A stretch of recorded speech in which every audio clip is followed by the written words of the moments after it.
Assalamualaikum warahmatullahi wabarakatuh.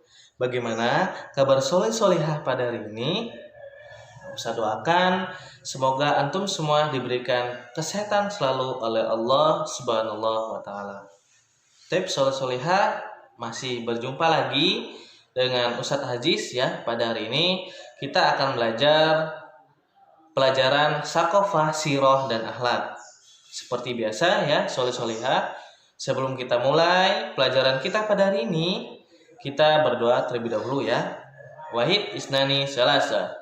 Allahumma anfa'na bima 'allamtana wa 'allimna ma yanfa'una wa zidna ilman nafi'a. Rabbi zidna ilma warzuqna fahma birahmatika ya arhamar rahimin. Alhamdulillah, solihah pada hari ini kita akan belajar materi tentang kisah biografi Muhammad Al-Fatih. Coba Ustadz bertanya pada antum semua, siapa yang di sini pernah mendengar kisah seorang Muhammad Al-Fatih? Siapa sih Muhammad Al-Fatih itu? Muhammad Al-Fatih adalah seorang penakluk Konstantinopel. Ia menaklukkan Konstantinopel itu pada usia 21 tahun. Selain itu, Muhammad Al-Fatih adalah seorang raja di Utsmaniyah. Ia pun merupakan raja Sultan ketujuh dalam sejarah Bani Utsmaniyah. Kemudian Al-Fatih itu adalah gelar yang melekat pada namanya. Mengapa Al-Fatih merupakan gelar yang melekat pada namanya? Karena ia telah berhasil menaklukkan kerajaan Romawi Timur yang telah berkuasa selama 11 abad. Jadi inilah ya mengapa Al-Fatih itu gelar yang melekat pada namanya. Itu tadi karena ia berhasil telah menaklukkan kerajaan Romawi Timur yang berhasil menguasai 11 abad. Pada sejak kecil, Muhammad Al-Fatih itu sudah hafal 30 juz. Selain itu, ia juga belajar tentang ilmu-ilmu hadis. Kemudian ia juga belajar ilmu-ilmu fikih. Bahkan ia pun belajar tentang strategi perang. Masya Allah ya. Jadi sejak kecil Muhammad Al-Fatih ini sudah mempersiapkan semuanya sehingga ia tadi bisa menaklukkan Konstantinopel ya. Sejak kecil beliau sudah hafal Quran, kemudian sudah belajar ilmu hadis, kemudian sudah mempelajari ilmu-ilmu fikih. Bahkan ia pun sudah mempelajari bagaimana strategi perang. Nah, jadi luar biasa ya, Muhammad Al-Fatih ini ia sejak kecil sudah belajar ilmu-ilmu ya. Jadi sejak kecil Muhammad Al-Fatih ini sudah banyak ilmunya. Selain itu, Muhammad Al-Fatih juga bisa bermacam-macam bahasa. Contohnya, Muhammad Al-Fatih bisa berbahasa Arab, kemudian bisa bahasa Turki, kemudian bisa juga bahasa Persia, bahkan ia bisa berbahasa Yunani. Masya Allah ya. Jadi selain beliau banyak ilmunya, beliau juga Muhammad Al-Fatih ini pandai dalam banyak berbahasa ya. Bisa berbahasa Arab, bisa berbahasa Turki, bisa berbahasa Persia, bahkan ia bisa berbahasa Yunani. Kemudian ketika Muhammad Al-Fatih itu menjadi Raja Utsmani, ia meninggalkan peninggalannya. Apa peninggalannya? Yang pertama, ia telah membangun 300 masjid.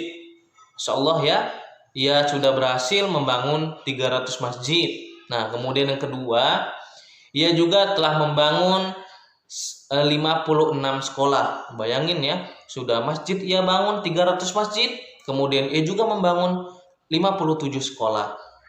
Nah, kemudian ada peninggalan yang paling terkenal. Apa itu peninggalannya?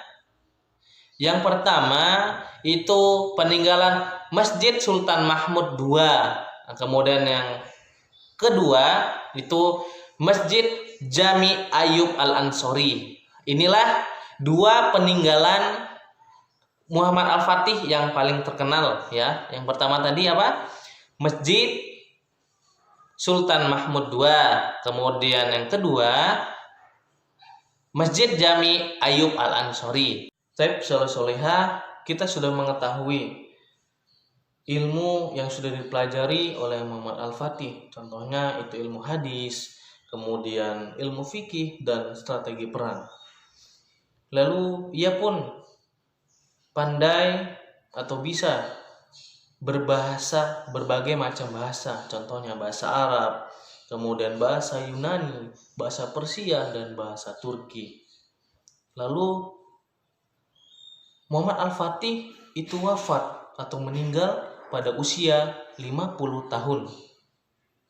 Tapi sebelum wafat atau meninggal, ia berpesan atau menyampaikan wasiat kepada keluarganya agar selalu senantiasa dekat dengan ulama, kemudian memiliki sifat yang adil, kemudian dapat menjaga agama, baik itu untuk pribadi maupun untuk masyarakat dan untuk kepentingan kerajaan. Inilah wasiat yang telah disampaikan oleh Muhammad Al-Fatih kepada keluarganya.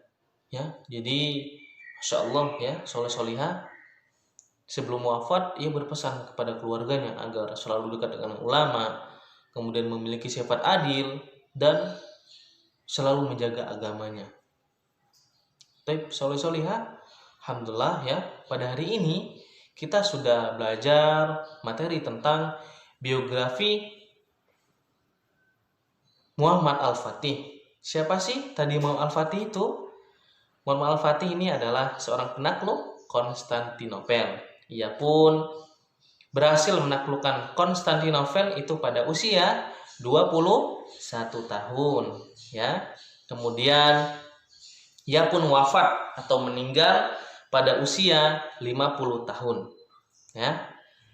Jadi pada masa kecilnya ia pun sudah hafal Al-Quran, bahkan ia sudah mempelajari ilmu-ilmu hadis, kemudian ilmu fikih dan ilmu perang.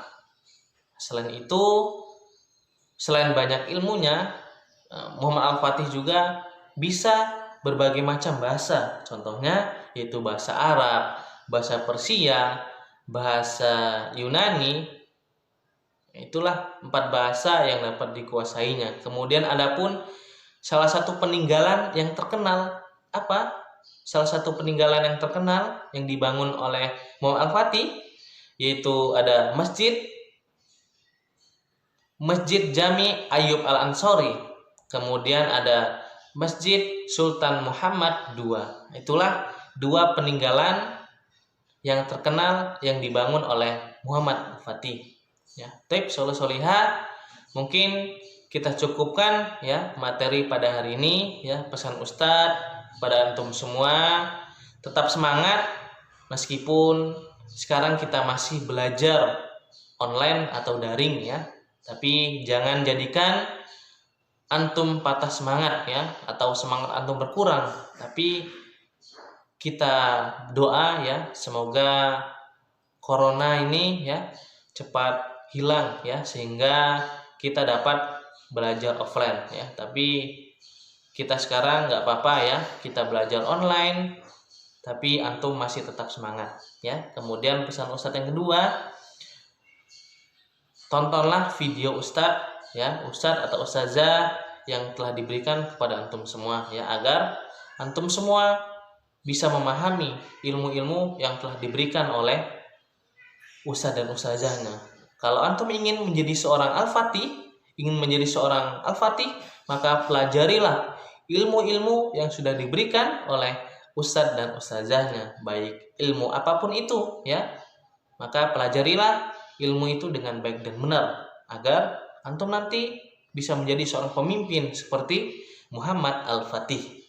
Oke, soleh-solihah, mungkin ini saja ya Seperti biasa, kita tutup pelajaran kita pada hari ini dengan membaca doa penutup majelis.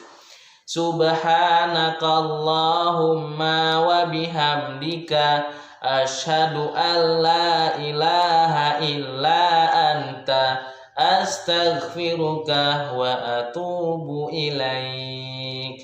Wassalamualaikum warahmatullahi wabarakatuh.